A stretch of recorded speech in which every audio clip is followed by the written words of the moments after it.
ভারতের সাথে 2 ম্যাচের টেস্ট সিরিজ খেলতে চেন্নাইয়ের উদ্দেশ্যে ঢাকা ছেড়েছে বাংলাদেশ জাতীয় ক্রিকেট দল।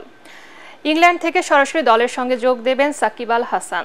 দুপুরে দেশ ছাড়ার আগে অধিনায়ক নাজমুল হোসেন শান্ত বলেন, টেস্টে পুরো 5 দিন ভালো খেলাটাই লক্ষ্য থাকবে তাদের। এস এম আশরাফের রিপোর্ট।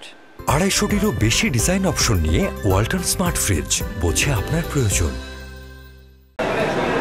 পাকিস্তানকে তাদেরই মাটিতে 2-0 হোয়াইট ওয়াশ করার পর বাংলাদেশের ক্রিকেটারদের আত্মবিশ্বাস এখন তুঙ্গে।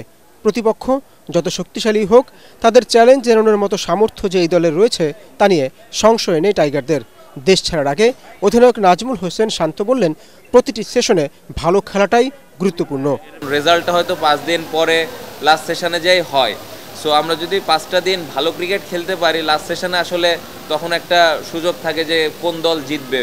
সো ইম্পর্টেন্ট হলো আমরা 5টা দিন ভালো ক্রিকেট কিভাবে খেলতে পারি, ওটার জন্য কি প্ল্যান করা দরকার, এটা ইম্পর্টেন্ট।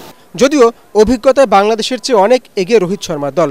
টেস্ট র্যাঙ্কিংয়ে ভারতের অবস্থান 2 আর লিটন মমিনুলদের অবস্থান 9।